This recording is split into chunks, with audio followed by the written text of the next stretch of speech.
অস্ট্রেলিয়ার বিশাল জনমানবহীন মরুভূমির গভীরে এমন একটা অ্যাবরিজিনাল চিত্রকর্ম লুকিয়ে আছে যেটা নিয়ে কিংবদন্তির কোনো শেষ নেই। এটা শুধু একটা ছবি না, এর সাথে জড়িয়ে আছে অভিশাপ, অমীমাংসিত রহস্য আর এমন সব ঘটনা যা শুনলে গায়ে কাটা দেয়। ঠিক। আমাদের আজকের আলোচনার পুরোটাই জে.এল. জনসনের ডায়েরির উপর ভিত্তি করে।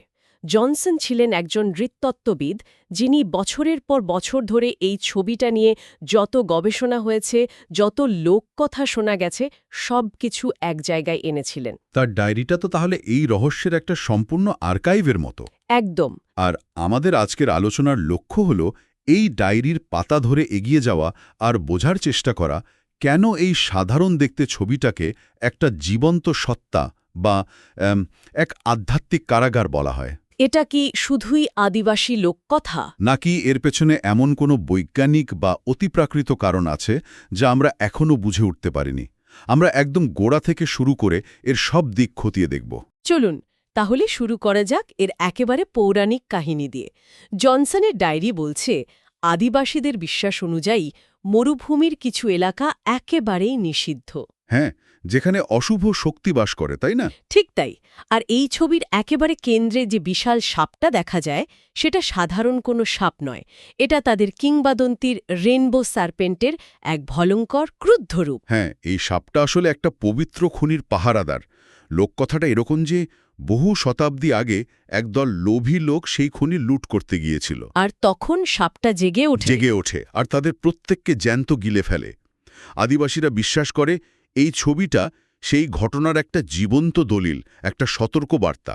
এটা শুধু একটা আঁকা ছবি নয়, এটা একটা সাক্ষী। দাঁড়ান, এখানেই তো সবচেয়ে অদ্ভুত আর ভয়ঙ্কর ব্যাপারটা আসছে, ছবির রং। ডায়েরিতে লেখা আছে, ছবির প্রত্যেকটা লাল বিন্দু নাকি ওই নিহত মানুষগুলোর জমে যাওয়া রক্ত। কিন্তু বিষয়টা এখানে থামেনি। না, বলা হয় শিল্পী নিজেই ছবিতে সাধারণ রং ব্যবহার করেননি। তিনি নিজের তাজা রক্ত মিশিয়েছিলেন ক্যানভাসে এক ধরনের প্রাণ প্রতিষ্ঠা করার জন্য। এটা ভাবতেই কেমন লাগে। আর সেই প্রাণের মূল্য তাকে সাংঘাতিকভাবে দিতে হয়েছিল। জনসনের ডায়েরিতে খুব স্পষ্টভাবে উল্লেখ করা আছে, ছবিটা শেষ করার ঠিক পরের দিনই তাকে মৃত অবস্থায় পাওয়া যায়। হ্যাঁ, নিজের কুঠিরে। শরীরে কোনো আঘাতের চিহ্ন নেই, কিচ্ছু না। কিন্তু তার মুখটা ছিল ভয়ে জমে যাওয়া, বিকৃত, আর চামড়া হয়ে গিয়েছিল নীল। কিন্তু কেন? এর কি ব্যাখ্যা দেয় স্থানীয়রা? তাদের বিশ্বাস খুব স্পষ্ট, ছবির ওই রক্ষক সাপই তার প্রাণ কেড়ে নিয়েছে। কারণটা হলো, শিল্পী এমন এক শক্তিকে ক্যানভাসে বন্দী করার চেষ্টা করেছিলেন যা মানুষের নিয়ন্ত্রণের বাইরে। মানে সে প্রকৃতিকে নিয়ন্ত্রণ করতে চেয়েছিল, আর প্রকৃতি তার উপর প্রতিশোধ নিয়েছে। এটা যেন একটা সীমা লঙ্ঘন করার শাস্তি। শিল্পীর এই পরিণতি থেকেই ছবিটার অভিশপ্ত পরিচয় শুরু হয়। কিন্তু এই ছবির গঠন নিয়েও তো অনেক রহস্য আছে। আছে তো। দূর থেকে দেখলে তো মনে হবে এটা সাধারণ একটা ডট পেইন্টিং, অ্যাবরিজিনাল আর্টের একটা সুন্দর নিদর্শন। কিন্তু জনসনের ডায়েরিতে সংকলিত গবেষণা বলছে এটা আসলে তার চেয়ে অনেক বেশি কিছু। অনেক বেশি কিছু। এটা আসলে একটা জটিল গাণিতিক আর ভৌগোলিক নকশা। কিন্তু মজার ব্যাপার হলো, এটা কোনো জায়গার মানচিত্র নয়, যেমনটা আমরা ভেবে থাকি আর কি। জায়গার মানচিত্র নয়? তাহলে আদিবাসীদের বিশ্বাস অনুযায়ী এটা হলো সময়ের মানচিত্র। সময়ের মানচিত্র? এর মানে কি? এটা কিভাবে কাজ করে? ধারণা করা হয় এর বিন্দুর বিন্যাসগুলো এক বিশেষ পদ্ধতিতে গণনা করা যায়, আর সেই গণনা পদ্ধতির মাধ্যমে নাকি কোনো ব্যক্তির জীবনের আয়ু বা তার মৃত্যুর সঠিক সময় বলে দেওয়া সম্ভব। বলেন কি? ছবির মাঝে যে বড় বড় বৃত্তগুলো দেখা যায়, সেগুলো নাকি আসলে এক একটা কবরের প্রতীক। লোককথা অনুযায়ী এগুলো সেই সব মানুষের পরিণতির চিহ্ন যারা এর রহস্য ভেদ করতে গিয়ে চিরদিনের জন্য হারিয়ে গেছে। এক কথায় এটাকে একটা ডেথ ম্যাপ বা মৃত্যুর মানচিত্র বলা যেতে পারে। একদম। একটা মৃত্যুর মানচিত্র। তার মানে এটা শুধু মৃত্যুকে দেখায় না, যারা এটা বুঝতে চেষ্টা করে তাদেরও নিজের শিকার বানিয়ে নেয়। ধারণাটা তো সেরকমই, রীতিমতো ভয়ঙ্কর। কিন্তু এগুলো তো সবই বিশ্বাস আর লোককথা। এর কি কোনো বাস্তব প্রভাবের কথা ডায়েরিতে লেখা আছে? মানে যারা ছবিটা দেখেছে তাদের কি কিছু হয়েছে? হ্যাঁ, এখানেই ব্যাপারটা আরও জটিল হয়ে ওঠে। ডায়েরিতে একাধিক প্রত্যক্ষদর্শীর অভিজ্ঞতার কথা লেখা আছে। যারা এই ছবির দিকে বেশ খানিকক্ষণ তাকিয়ে থেকেছেন, তারা এক অদ্ভুত শারীরিক অভিজ্ঞতার কথা বলেছেন। কিরকম?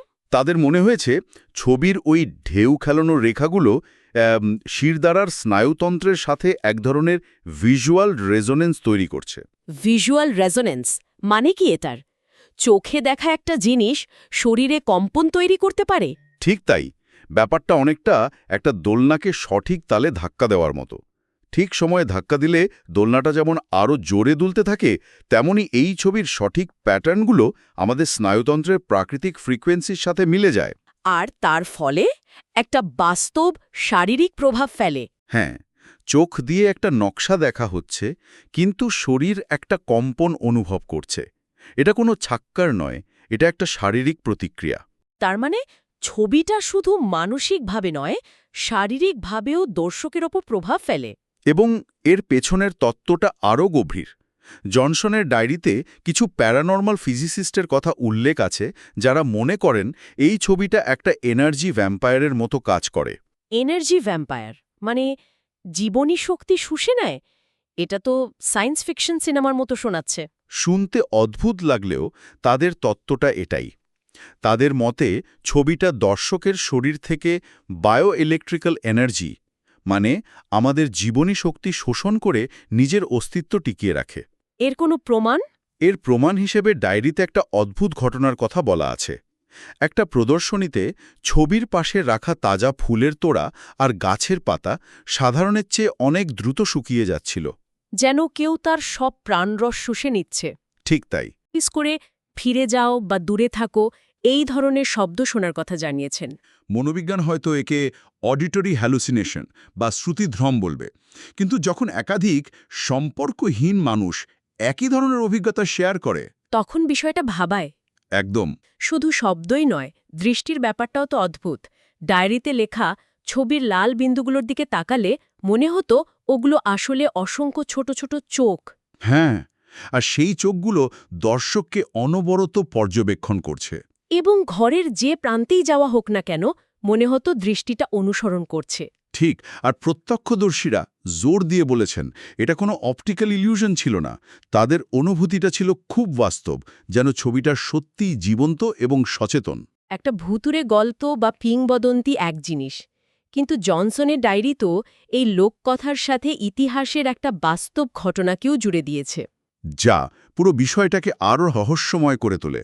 1892 সালের সেই অভিযাত্রী দলের ঘটনাটা। এডওয়ার্ড হ্যারিসনের অভিযান। হ্যাঁ, হ্যারিসন ছিলেন একজন ব্রিটিশ ভূতাত্ত্বিক। তিনি একদল অভিযাত্রীকে নিয়ে সেই পবিত্র খনির সন্ধানে গিবসন মরুভূমির কোনকারা বা অন্ধকারের ভূমি নামে এক নিষিদ্ধ অঞ্চলে প্রবেশ করেন। এরপর তাদের আর কোনো খোঁজ পাওয়া যায়নি। পুরো দলটা যেন মরুভূমিতে মিলিয়ে গিয়েছিল। কিন্তু তাদের একটা ডায়েরি পাওয়া গিয়েছিল, তাই না? হ্যাঁ, অনেক পরে একটা উদ্ধারকারী দল হ্যারিসনের ব্যক্তিগত ডায়েরিটা খুঁজে পায়। সেই ডায়েরির শেষ পাতায় কাঁপা কাঁপা হাতে মাত্র কয়েকটা শব্দ লেখা ছিল। কি লেখা ছিল? বিন্দুগুলো নড়ছে, সাপটি আমাদের ঘিরে ফেলেছে।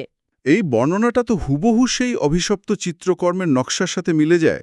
হ্যাঁ, এটা এমন এক সমাপতন যা এড়িয়ে যাওয়া খুব কঠিন। ইতিহাসের একটা অমীমাংসিত রহস্য যেন লোককথাটাকে সত্যি বলে প্রমাণ করে দিয়ে গেল। আর শুধু ঊনবিংশ শতাব্দীতেই নয়, এই ছবির সাথে জড়িত অদ্ভুত ঘটনা তো বিংশ শতাব্দীতেও ঘটেছে। 1974 সালে ক্যানবেরার ন্যাশনাল গ্যালারির ওই ঘটনাটা তো অবিশ্বাস্য। একেবারেই। ছবিটা তখন গ্যালারিতে প্রদর্শিত হচ্ছিল। হঠাৎই সেই ঘরে এক রহস্যময় আগুন লাগে আর প্রায় সবকিছু পুড়ে ছাই হয়ে যায়। কিন্তু আশ্চর্যজনকভাবে এই ছবিটা ছিল সম্পূর্ণ অক্ষত। হ্যাঁ, অগ্নিনির্বাপক কর্মীরা পরে জানিয়েছিলেন আগুনের শিখা যেন ছবিটাকে এড়িয়ে এর চারপাশ দিয়ে বয়ে যাচ্ছিল, যেন কোনো অদৃশ্য শক্তি ছবিটাকে রক্ষা করছিল। এরপর তো আর কোনো পাবলিক গ্যালারি এটা রাখতে সাহস করেনি, ওটা ব্যক্তিগত সংগ্রহে চলে যায়। কিন্তু তাতেও তো বিপদ কাটেনি। একদমই না। 1982 সালে এক জার্মান সংগ্রাহক অনেক অর্থ দিয়ে ছবিটা কেনেন। তার কিছুদিন পরই তাকে নিজের শোবাঘরে হৃদরোগে আক্রান্ত হয়ে মৃত অবস্থায় পাওয়া যায়। আর তার ডায়েরিতে কিছু লেখা ছিল। হ্যাঁ, তার মৃত্যুর পর পাওয়া ডায়েরিতে শেষ যে কথাটা লেখা ছিল তা হল, আমার মনে হচ্ছে শোবার ঘরের দেয়ালে ঝোলানো সাপটা শ্বাস নিচ্ছে। গায়ে কাটা দিচ্ছে। এই ঘটনাগুলো কিংবদন্তিটাকে যেন এক অকাট্য সত্যে পরিণত করেছে। ঠিক। আচ্ছা, এই সব তো গেল কিংবদন্তি, প্রত্যক্ষদর্শীর অভিজ্ঞতা আর ঐতিহাসিক ঘটনা। এগুলো একপাশে রাখলে আধুনিক বিজ্ঞান কি বলছে? জনসনের ডায়েরিতে তো বেশ কিছু বৈজ্ঞানিক বিশ্লেষণের কথাও লেখা আছে। হ্যাঁ, বিজ্ঞানীরা যখন এই ছবিটাকে পরীক্ষা করেছেন তারা কি পেয়েছেন? বিজ্ঞানীরা কিছু অদ্ভুত জিনিস খুঁজে পেয়েছেন যা এই ঘটনাগুলোর আংশিক ব্যাখ্যা দিতে পারে। যেমন তারা ছবির আশেপাশে ইনফ্রাসাউন্ড বা অবশ্রাব্য শব্দের উপস্থিতি শনাক্ত করেছেন। ইনফ্রাসাউন্ড এটা কি? এটা এমন এক ধরনের শব্দতরঙ্গ যার কম্পাঙ্ক এতটাই কম যে আমাদের কান তা শুনতে পায় না, কিন্তু এই শব্দ সরাসরি আমাদের মস্তিষ্কে প্রভাব ফেলে। কি রকম প্রভাব? এটা মানুষের মনে অজানা ভয়, তীব্র অস্বস্তি এবং প্যারানয়ের অনুভূতি তৈরি করতে পারে। বিজ্ঞানীরা ধারণা করেন ছবির বিন্দুগুলোর ওই বিশেষ জ্যামিতিক বিন্যাসই বাতাসের সংস্পর্শে এসে এই অতি নিম্ন কম্পাঙ্কের শব্দ তৈরি করে। তার মানে ওই যে ফিসফিস করে কথা শোনার অনুভূতি বা মনে হওয়া যে কেউ দেখছে, এগুলো এই ইনফ্রাসাউন্ডের কারণে তৈরি হওয়া মানুষের ভ্রম হতে পারে? হতে পারে। এটা অন্তত একটা সম্ভাব্য বৈজ্ঞানিক ব্যাখ্যা। কিন্তু এটা সবকিছু ব্যাখ্যা করতে পারে না। যেমন? যেমন তাপমাত্রার ব্যাপারটা। থার্মাল স্ক্যানারে দেখা গেছে ছবির সাপের অংশ থেকে পারিপার্শ্বিকের চেয়ে বেশি মাত্রায় তাপ নির্গত হয়। একটা জড়বস্তু বা সাধারণ ক্যানভাসের পক্ষে এভাবে তাপ উৎপন্ন করা একেবারেই অসম্ভব। যেন ওটার ভেতরে নিজস্ব কোনো শক্তির উৎস রয়েছে। ঠিক তাই। আর রঙের রাসায়নিক গঠন আমি ডায়েরিতে পড়েছি, ওটাও নাকি খুব অদ্ভুত। হ্যাঁ, রাসায়নিক পরীক্ষায় দেখা গেছে রঙে মানুষের রক্তের উপাদান ছাড়াও কিছু বিরল প্রজাতির উদ্ভিদের রস এবং প্রাচীন কোনো প্রাণীর হাড়ের গুঁড়ো মেশানো আছে। কিন্তু সবচেয়ে ভয়ের বিষয় হল লাল রঙে যে খনিজ উপাদান ব্যবহার করা হয়েছে তা থেকে মৃদু মাত্রার তেজস্ক্রিয়তা নির্গত হয়। তেজস্ক্রিয়তা? তার মানে ছবিটা রেডিও অ্যাক্টিভ? খুব মৃদু মাত্রায়, হ্যাঁ।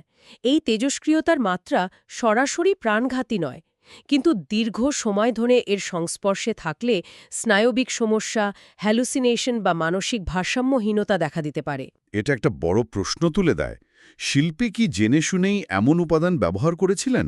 তিনি কি চেয়েছিলেন ছবিটা কেবল আত্মিক বা আধ্যাত্মিক দিক থেকেই নয়, শারীরিক দিক থেকেও দর্শকের ওপর প্রভাব ফেলুক? সম্ভাবনাটা উড়িয়ে দেওয়া যায় না। তাহলে একদিকে বিজ্ঞান কিছু ঘটনার আংশিক ব্যাখ্যা দেওয়ার চেষ্টা করছে, ইনফ্রাসাউন্ড, তেজস্ক্রিয়তা, কিন্তু অন্যদিকে আদিবাসী প্রবীণরা তো এসব মানতে রাজি নন। তাদের বিশ্বাস একদম স্পষ্ট এবং অপরিবর্তনীয়। তারা মনে করেন এই ছবিটি একটি আধ্যাত্মিক কারাগার, যেখানে সেই লোভী অনুপ্রবেশকারী এবং শিল্পীর অতৃপ্ত আত্মারা বন্দী হয়ে আছে। হ্যাঁ, আর তাদের মতে এই ছবি যদি ধ্বংস করা হয় তাহলে সেই অতৃপ্ত আত্মারা মুক্ত হয়ে যাবে এবং পৃথিবীতে আরও বড় বিপর্যয় ডেকে আনবে। তাই তাদের কাছে একে ধ্বংস করা কোনো সমাধান নয়, বরং পাহারা দিয়ে আটকে রাখাই একমাত্র উপায়। ঠিক। হারির সব রহস্য, ভয় আর বিতর্কের কারণেই তো ছবিটা এখন সাধারণ মানুষের চোখের আড়ালে। একদম। বর্তমানে ছবিটি কঠোর নিরাপত্তায় অস্ট্রেলিয়ার এক নামানম ভূগর্ভস্থ ভল্টে রাখা আছে। এটি নিয়ে গবেষণা করার অনুমতিও খুব সীমিত। কেউই আর নতুন করে কোনো ঝুঁকি নিতে চায় না। তাহলে সব মিলিয়ে যা দাঁড়াচ্ছে, তাহলেও আমাদের সামনে এমন একটা বস্তু আছে যা একই সাথে একটা পৌরাণিক দলিল, একটা সাংকেতিক মৃত্যুর মানচিত্র, একটা অতিপ্রাকৃতিক বস্তু যা দর্শকের শক্তি শোষণ করে, আবার বিজ্ঞানের কাছেও এক বিশাল কৌতূহলের উৎস। হ্যাঁ, বিজ্ঞানের রহস্যের কিনারা করার চেষ্টা করছে, কিন্তু বারবার কিংবদন্তির কাছে হেরে যাচ্ছে। এটা যেন ইতিহাস, বিশ্বাস আর বিজ্ঞানের এক জটিল এবং ভয়ঙ্কর সংমিশ্রণ। জনসনের ডায়েরির শেষে একটা সতর্ক বার্তা লেখা আছে, যা পুরো ব্যাপারটা নিয়ে আমাদের নতুন করে ভাবতে বাধ্য করে। কি লেখা আছে? সেখানে বলা হয়েছে, যদি এই ছবির সাংকেতিক মৃত্যুর মানচিত্র সত্যি হয় এবং কোনোদিন এর পাঠোদ্ধার করা সম্ভব হয়, তাহলে মানবজাতির জন্য তা এক ভয়াবহ মনস্তাত্ত্বিক বিপর্যয় ডেকে আনতে পারে।